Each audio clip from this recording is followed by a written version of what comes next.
Te salut și spun bine ai venit la încă un super interviu. Sunt la birou în Portugalia și urmează un interviu prin internet cu nimeni altcineva decât un fost negociator FBI. Da, este vorba despre Chris Voss, un gigant în acest domeniu care a lucrat mulți ani în FBI și practic negocia cu criminali, cu teroriști și așa mai departe. După care a venit în mediul privat, a înființat o companie și în acest moment îi învață pe antreprenori, pe profesioniști, pe cei mai de succes CEO din lume cum să negocieze mai bine în afaceri și în viață în general. Omul acesta a fost format de către FBI, de către Scotland Yard, de către Harvard, deci este un craniu în adevăratul sens al cuvântului și sper să îți facă plăcere să îl cunoști și să înveți de la el. Deschideți mintea, pregătește pixul și foaia pentru notițe pentru că o să fie un super interviu. Chris, first of all, thank you very much for accepting our invitation to be present in this interview. Yeah, my pleasure. Thanks for having me on. You are a worldwide known negotiation expert and a businessman, a former lead international kidnapping negotiator for FBI and author. I would like to know, what do you think helped you most to reach this level of success? I mean, you were trained by FBI, Scotland Yard, Harvard, and so on. But besides that, what do you think helped you most to reach this level of success? I think the desire to learn and the desire to be proactive, to get out in front of things. Like, great negotiation accelerates the process. I want to be able to get to success faster than other people and have it repeat. And, and because of that, I found myself in hostage negotiation, and it turned out it was a great way to get relationships faster, get deals faster. It just makes things, emotional intelligence, if you will, just makes things go faster. You are telling that it's this desire to learn. Do you still learn in these days? Oh yeah, constantly. I mean, I wish I had more time for it. Eric Barker is a friend and writes this phenomenal blog about success in life called Barking Up the Wrong Tree. I mean, I love reading his blog. I mean, I'm constantly looking for books to read. Books about success. I mean, I read Bob Iger's book, Taken for a Ride. Mm-hmm. It's a book about business success. It's great. And I want to hear from the people that were successful. I want to hear it in their words as opposed to what somebody else thought. Like, I started reading a book about Ray Kroc, the founder of McDonald's, but it wasn't, it was somebody trying to explain what Ray thought or what he did, or, I want to hear it directly from the person that went through it. And I can make up my mind whether or not I agree, but I want to hear from them. Chris, you say that everything in life is about negotiation, and I totally agree. In marriage, it's negotiation. In business, it's negotiation. With our children, it's negotiation, and sometimes it's so hard because they manage to just take the best of us. But how can a person train this skill? Because negotiation, it's also a skill. How can we train it? Practice, small stakes practice for high stakes results is what we coach people. Like, so your routine everyday interactions, just get better at getting information out of people. It doesn't matter, what the interaction is, the person you're buying coffee from. There's a saying, never be mean to someone who could hurt you by doing nothing. And if you think about that for a second, you're like, wow, everybody I talk to could probably hurt me by doing nothing. Well, then the flip side is everybody you talk to could help you if they felt like it. So, make them enjoy the interaction more. And then as you're just practicing, but then great things are happening as a result. So just your little everyday interactions, your spouse, your kid, change your approach a little bit to see what happens, because it's great practice. These people are around you all the time anyway. We were talking about skill set, negotiation as a skill set. What do you think is most important to get a win situation from a negotiation? Is the skill or the mindset? Mindset will lead to the skill. Okay. So that's really the critical issue. And the mindset, what's the mindset? I mean, a mindset, you got to be in a positive frame of mind because you're actually smarter in a positive frame of mind. You know, you got to be curious. You're smarter if you're curious. It also keeps you out of negative thinking. If positive thinking makes you smarter, and kind of by definition, negative thinking makes you dumber, and it does. Mm-hmm. Anger, sadness, frustration, annoyance, resentment. You know, these are all versions of negative thinking. And then the problem with negative thinking is it also, typically, you're even more convinced you're right or you're justified. Like there's a saying, never give a speech when you're angry because it will be the greatest speech you ever regret. You know, you feel really justified when you're in a negative frame of mind. So all these things work against you. So, you know, what's the point? The point is mindset. Mindset is the advantage. In one of your interviews that I watched earlier, you said that don't go into a negotiation and don't be angry with the person, just be nice. I mean, sometimes in sales we are taught that we should be aggressive and go for the sale and so on, and you come with this message that you have to be nice, you have to be kind. Could you explain a little why this works in negotiation? Yeah, and there's some fine lines there because most people make assertive and aggressive the same thing. You know, you need to be assertive without being aggressive. Mm-hmm. How do you do that? You're nicer about it. You have a nicer demeanor. Your words are more likely to land without resistance when you're nice. You know, I've been told that the British have a phrase, you can be as rude as you want as long as you're polite about it. You know, that's being assertive and nice simultaneously. And that's really what you want to do. You want to be nice and you want to be assertive, because if you're not assertive in a negotiation, how's the other side going to know what you want? You're only going to get what you want by accident if you make them guess. So you have to tell them. You just got to be nice about it. Mm-hmm. You also talked about the having the control during the negotiation, and that the bank robber or whatever, in the beginning, if he understands that you as the negotiator gives him the control, he doesn't have to fight for it in the beginning. Could you develop a little bit this? Because this is also true in sales, right? Yeah, sure, of course. Yeah, control is this illusion that's a fool's errand. I mean, the secret to gaining the upper hand in a negotiation is giving the other side the illusion of control. Mm-hmm. And a friend of mine, her name is Ione Butler. She wrote this great book called Uplifting Content. And on her Instagram post today, I saw it said, as soon as you let go of control, it's amazing how many things fall into place. Mm-hmm. So, you know, control is this illusion. You can't have control. I mean, you're driving people away. If you need to have control in order to take control, you're taking away the other person's autonomy, which they are going to fight against. It's a basic core survival instinct.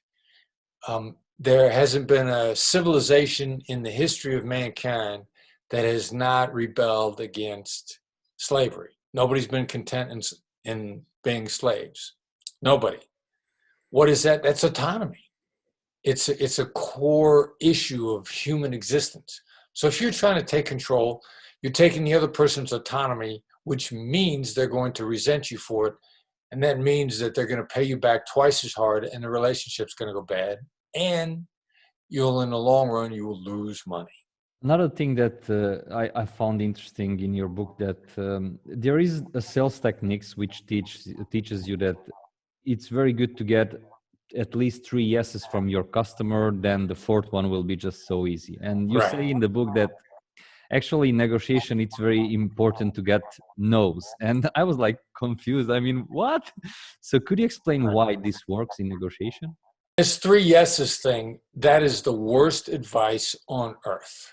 Because the 3 yeses, you know, in that advice, each yes is called a micro agreement or a tie down, which gets us right back to this autonomy issue. You start trying to tie somebody down, they're going to feel it, and it's a cancer on the relationship. It's a cancer on the deal. And the cancer will eventually kill the relationship. If it doesn't kill the deal will be crippled by it. Just exactly what cancer does to you. But it's it's an attractive idea. I mean, people read that stuff and they go like, yeah, I'd love that. I'd love to put them in a position where they have to say yes. And the problem is so many salespeople that want to corner people and tie people down. It's been done so many times that I've never run into anybody anywhere in the world that hasn't been stung by it. And every culture has a phrase, fool me once, shame on me, fool me twice. Fool me once, shame on you, fool me twice, shame on me. Or I think in Africa, they say somebody who's been bitten by a snake is afraid of ropes. Everybody has this phrase that once you've been conned, it's on you to not get conned again, cheated, backed into a corner. And this is what this whole yes momentum, 3 yeses in a row nonsense is. So recognize that it's there. First of all, the person you're dealing with has had that done to them. So then, all right, what are the advantages? Well, the advantages are they learn to make themselves feel safe by saying no. And that's been one of the really fun things that we've discovered. People feel safe when they say no. They feel like they protected themselves. They don't really pay attention to what they're saying no to, but they feel safe by it. So they get them to say no. They'll feel good. And if they feel good and they feel safe, they'll think more and they'll make better deals. And so the crazy thing is, we don't even say to someone, have you got a few minutes to talk? I say, or I text, is now a bad time to talk? And here's what you get as a response. You either get, no, it's a great time. It's always good. And they're very focused. Or they get back to you and they tell you immediately what the time constraints are. Just 2 hours ago, having no idea what one of my colleagues is in the middle of, a guy that we're training and bringing on the team, I sent him a text message out of the blue. I got no idea what his schedule is. Is now a bad time to talk?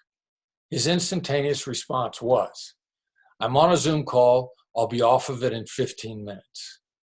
Perfect. I can now plan out the rest of my next hour and a half instantly.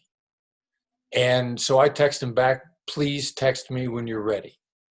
I expected a text message back 15 to 20 minutes later.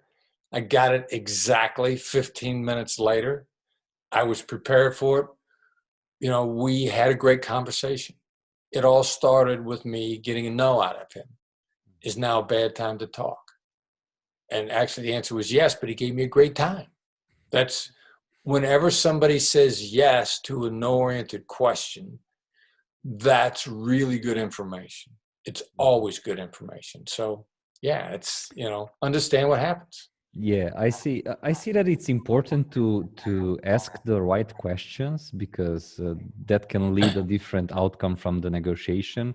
How can we learn to ask the right questions? I mean, well, the first thing is what are the wrong questions? And the wrong questions are those yes questions where you're trying to get a yes. I mean, you will change your life instantly as soon as you get out of that. People will stop mistrusting you immediately because it just creates mistrust instantaneously because the person who cheated them did that to them. Actually, 3 or 4 people that cheated them did that to them. And you do not want to engage in the same behavior that the people that cheated them engaged in. So get out of yes questions to start with entirely. Now, after that, you'll find your way there on your own. You'll learn to ask what and how questions. You'll learn to not ask why questions. You'll find your way there on your own. Trust me, believe me. As a human being, you have the instincts to pick this up. Now I'm going to put in a shameless plug here now. When you buy my book, you're going to learn it faster. Yeah. And those lessons will not be as expensive as if you had to learn them on your own. You can learn them on your own if you're open to learning, which is something we were talking about earlier. There was a Royal Dutch Shell executive from way back And I wish I could tell you what name it was. Ari de Geis. And, the Dutch say it in a much harder pronunciation. It's like, Geis, I can't do it. But he said, the ability to learn faster than your competition is the only sustainable competitive advantage. Mm. When you focus on learning, you will stay ahead of your competition. I almost said, you're right, or that's right. And I want to ask you the difference between you're right and that's right. Because I heard that in negotiation, this is a huge difference to get the other person to say that's right instead of you're right. Could you explain why and why does this work? Yeah, that's right is when the response that people give when they think that what they just heard is completely accurate and completely the truth. Mm-hmm. That's right. It's tacit agreement on some level. That's why it's so much better than yes.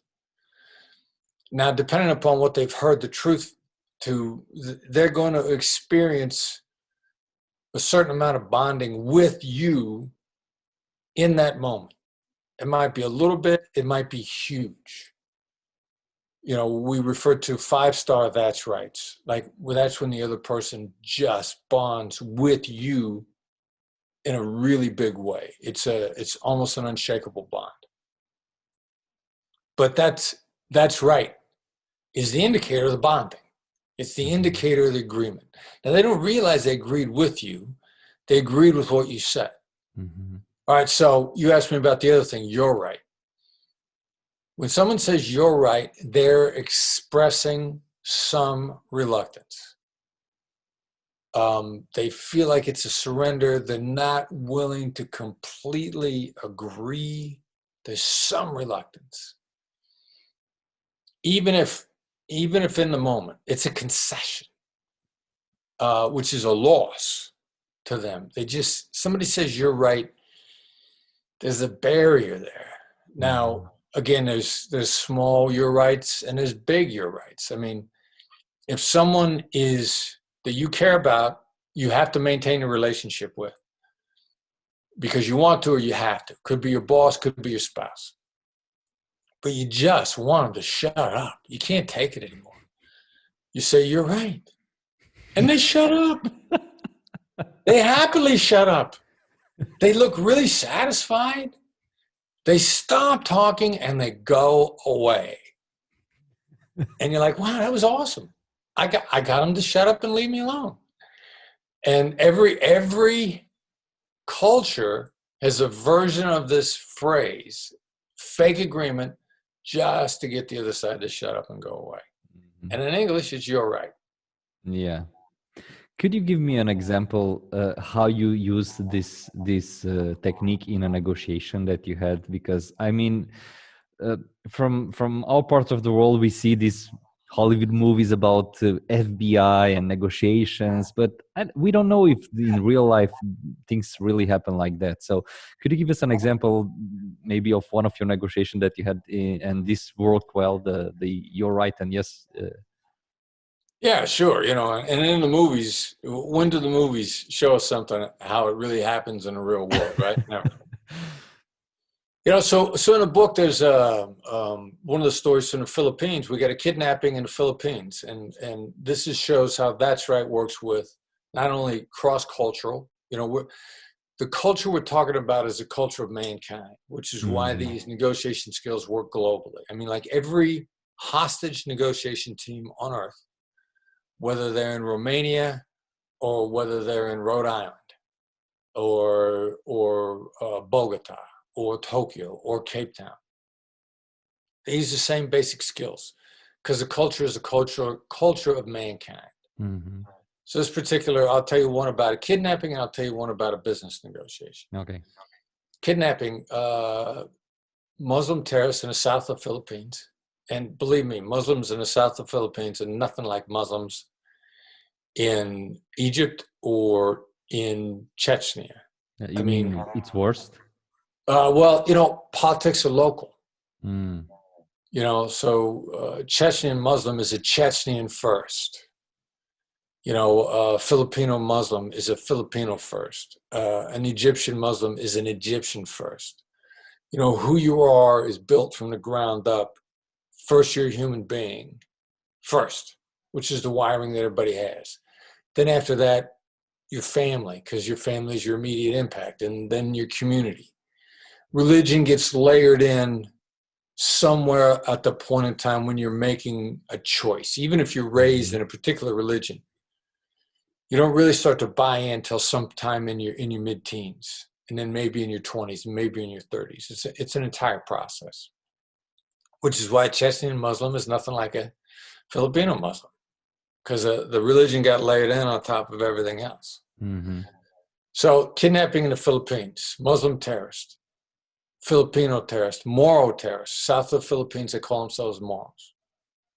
Holding an American hostage, want $10 million, but they don't say it's ransom, they say it's war damages for 500 years of oppression, which of course is utter nonsense. Because what the Spanish did 500 years ago have to do with what the Americans are doing today? Nothing. But everybody brings baggage to a negotiation.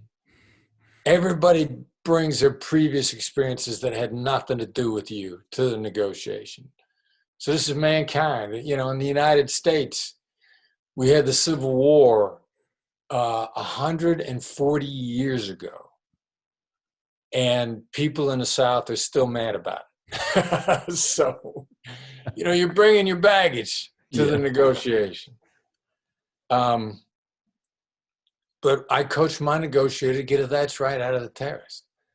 You know, I say, you're not asking for ransom, you're asking for war damages because of the harm the Spanish did to you 500 years ago, and the harm that the Japanese did to you 60 years ago, and the harm that the American colonial invaders not only did to you 80 years ago, but are doing to you today. And their point of view, that's where you get a "that's right" out of. Mm-hmm. Their negative point of view about you or what you represent. And it's not but that's not wrong, but you're wrong. You know, it's none of the argument. It's just their point of view, hammering on the negative, even exaggerating the negative. Mm-hmm. Exaggerate the negative. And my negotiator goes on and on and on about how bad we are in their eyes.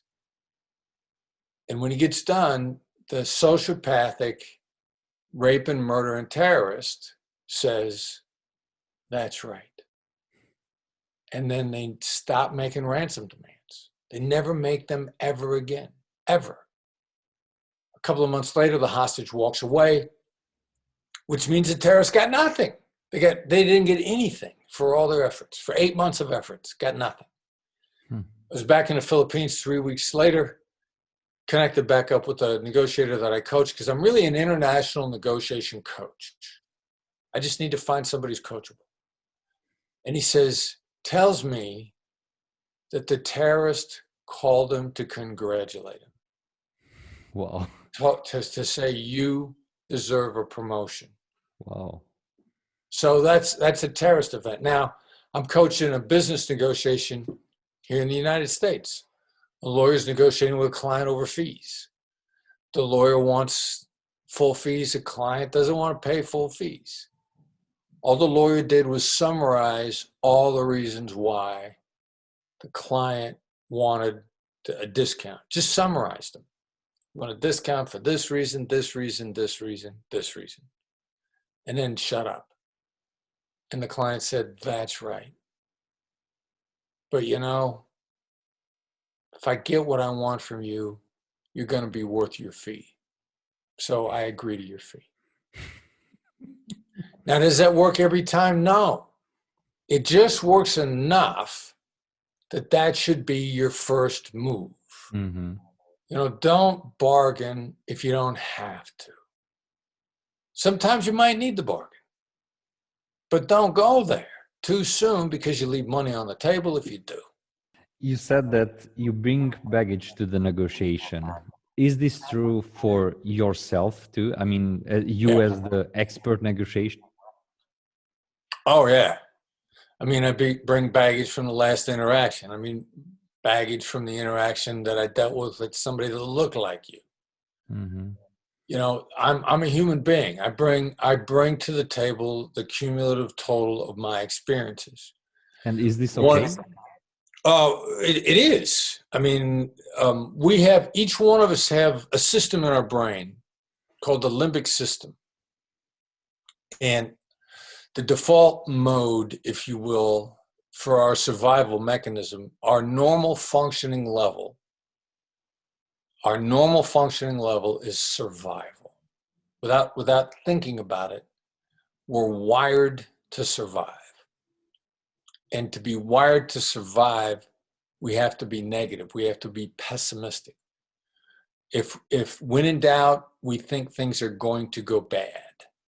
That's how the caveman survived. That's the wiring that we inherited as human beings. Mm-hmm. And that's our default mode, which means without intentional effort, we will lag back into negativity. So I think of it as hygiene, like oral hygiene. I brush my teeth every day. I have to focus. I start my day brushing my teeth, and I start my day with a gratitude exercise. Because I know if I'm 31% smarter in a positive frame of mind, I want to make myself smarter. But it requires me to make the effort. Do I have to do it today just because I did it yesterday? Did you brush your teeth today because you brushed them yesterday? Of course. As a matter of fact, I'm going to do it twice today. And that's really the attitude that people need to take towards their brain, as well as every other aspect of their hygiene. You were talking about negotiation in business. Do you see any difference between business to business negotiation and business to client negotiation? That's a great question. And some people want us to believe there is. Mm-hmm. But what's false about that is the person on the other side of the table every time is a human being, and it's going to be guided by the way people think. And that's really one of the reasons why that hostage negotiation applies to business and personal interaction. Because at all points in time, there's a human being on the other side. And regardless of the circumstances, human beings make decisions the same way. Mm-hmm. And, you know, we used to contend that in hostage negotiation before Daniel Kahneman won the Nobel Prize in behavioral economics for something called prospect theory, which means a lost thing is twice as much as an equivalent gain. That's human beings. Human beings make up their mind based on fear of loss, predominantly. And so it doesn't matter whether it's a business-to-business negotiation or a business-to-client negotiation, the human being on the other side of the table is going to make decisions based on the same set of rules. You were talking about these layers that we have. First of all, human beings, and then family, society, religion, and so on. When you go into a hard negotiation, you try to go back to the human being side, so back to the basics of the person. Yeah, well, the entire approach is designed to react on a human nature level. Mm-hmm. Because I'm impatient. I don't like wasting time. You know, there's a view time is money. You know, there's another view that time is gravity. Either way, it's something you have to take into account, and you don't want to waste it. It's going to pull back on you. It's going to slow you down, or you just don't want to waste it. I mean, every human being on their deathbed, all regrets revolve around time. If that doesn't tell you that time is your most precious commodity, if every human being on the planet in their dying moments wishes for more of it, to do something, to spend time with their family, to value their children, to climb a mountain, to take a cooking class, everyone wants more time. So I'm aware of that now. And I want my negotiation to go faster, so I'm going to use the rules that make up human decision making. That's a good one. So imagine that you are in a hard negotiation and things are going not the way that you want. How can you switch and come back to the right track and take a win-win situation from that? Is there any technique that you can use?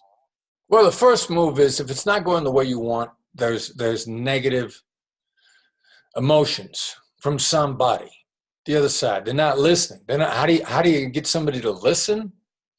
Listen to them first. You know, way back when Stephen Covey said in the 7 Habits of Highly Effective People, highly successful people, seek first to understand, then be understood. Now, what he was really saying was, seek first to make the other person feel understood so that you can be understood.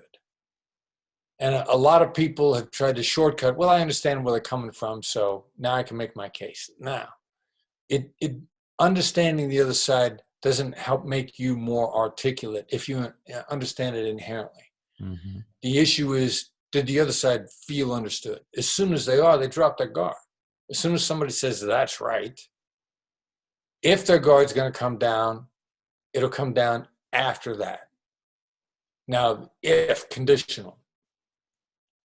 Nothing works all the time. Nothing. You just need something that works more than anything else does. You know, I was coaching a client through a negotiation this week. And my instinct from the very beginning was, we're not going to get what we want out of this guy. And I told him on the phone, FBI hostage negotiators are successful 93% of the time. That's a higher success rate than any salesperson out there. It's a higher success rate than any business person out there. Doesn't matter what you do for a living in negotiation. That's a higher rate than what you have. And 7% of the time we fail. 7% of the time we got to shoot the other person. And it was just our job to figure out who fell into the 7% sooner so we could shoot them and get it over with. And I said in this negotiation, this is one of the 7%. We got to shoot this guy. You know, this is a business deal that ain't happening. You know, we can engage in this negotiation as a learning exercise, but I'm here to tell you this guy's in the 7%. How do you know that? I mean, how do you know, how do you identify that this is a lost negotiation and just give it up?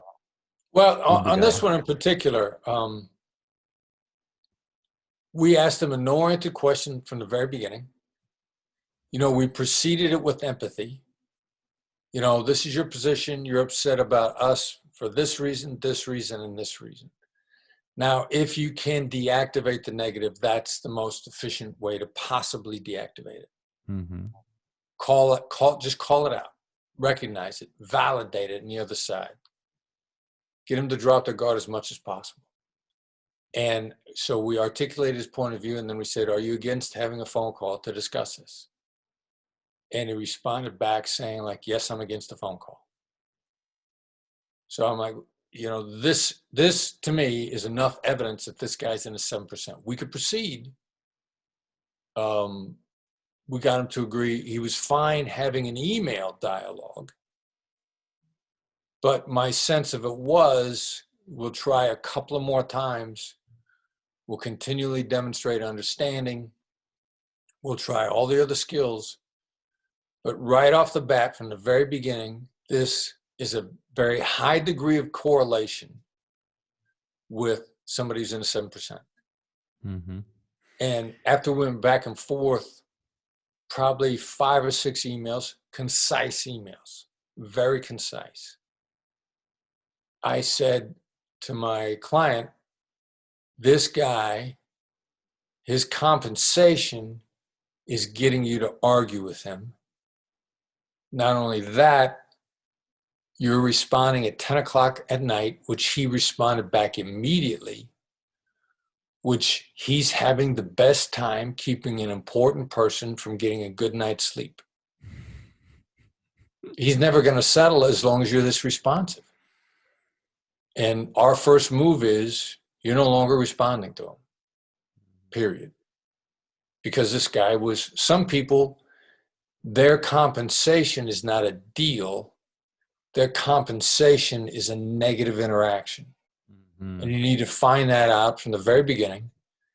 And then you can experiment with it afterwards to see if your first filter, your first test was accurate. And that was the only reason I was willing to go forward, because I'm like, all right, so I think this guy is in the 7%. We'll try everything else, but I think this is only a learning exercise. Mm-hmm. And then be prepared to walk away.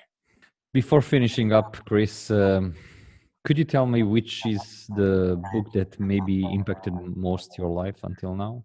All right, so a couple books for different reasons. Start with No. Jim Camp wrote this negotiation book back in 2002. And that's when I came to realize that the first barrier for everybody to get over was being scared of no. Mm-hmm. Because I saw that title, I thought you were supposed to get to yes. You know, the most famous negotiating book in the world is Getting to Yes. How can you start with no? And I remember I had to see what was in that book.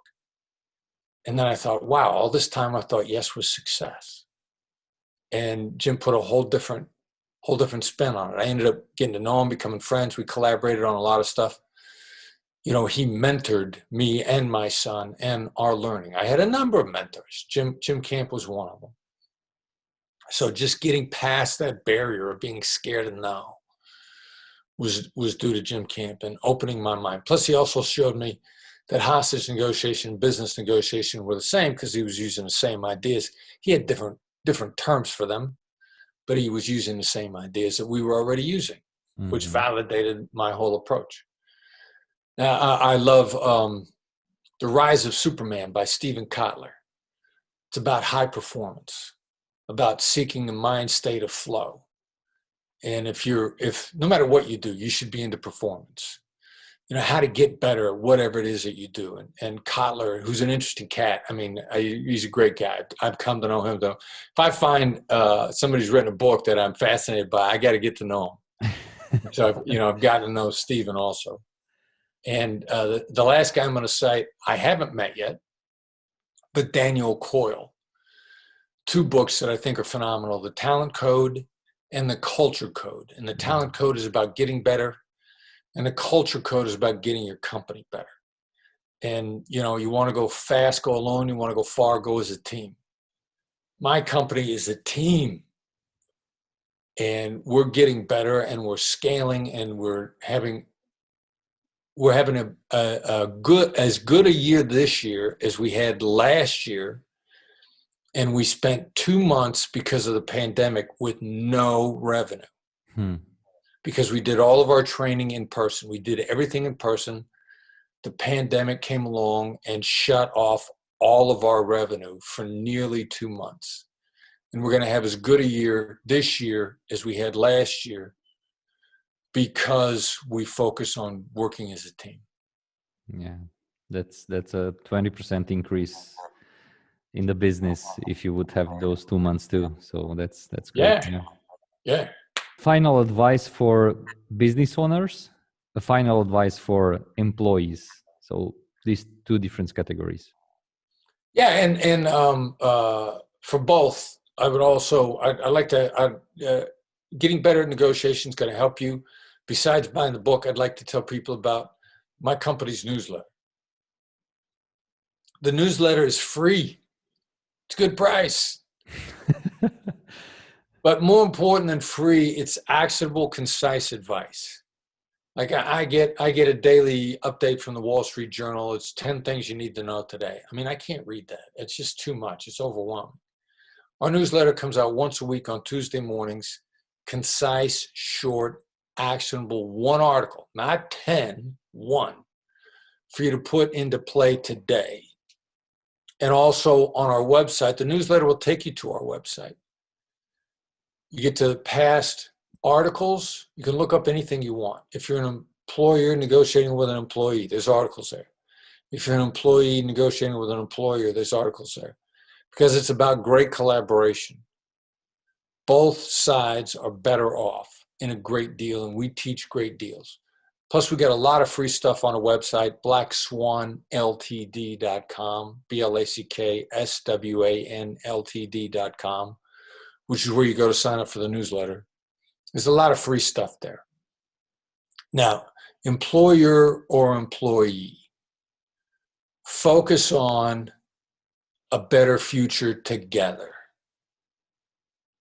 And ask, if we were going to look back on this in 3 years, what will have had to have happened for both of us to think it was a great 3 years? You now then have just transformed into competition to collaboration. Mm-hmm. And just to have that conversation, you begin to lay out a roadmap for success. And then you begin to, vision drives decision. You create a vision for success. Decision drives action. Vision drives decision. Decision drives action. That question drives a vision for success for both sides. And whether you're an employee or an employer, you're going to go far, you got to go as a team, you have to collaborate. It's interesting because most of the times the business owners, they ask the employee, where do you see yourself in 3 years? And again, I think it's important to ask the right question. So that's why I think people should buy your book, definitely. And yeah, Chris, tell us in the end, how can people find you? So besides your website and the newsletter and the book, where can people follow you? Yeah, well, I'm fairly active on Instagram, Okay. at the FBI negotiator. And that's the one we have quite a bit of social media. LinkedIn, Twitter. We have a YouTube channel. The Black Swan Group has a YouTube channel, a lot of videos there. I personally am most active on my Instagram account. So that would be great. I'd love to have people in Romania following me. Yeah, And exchanging definitely. ideas. So guys, just take your phones, look up the FBI negotiator on Instagram and follow him. And Chris, thank you very much for your advices. Thank you for sharing your wisdom, and keep up the great work. Thank you. Pleasure talking with you. Thanks for Thank having you. me on. Thank you.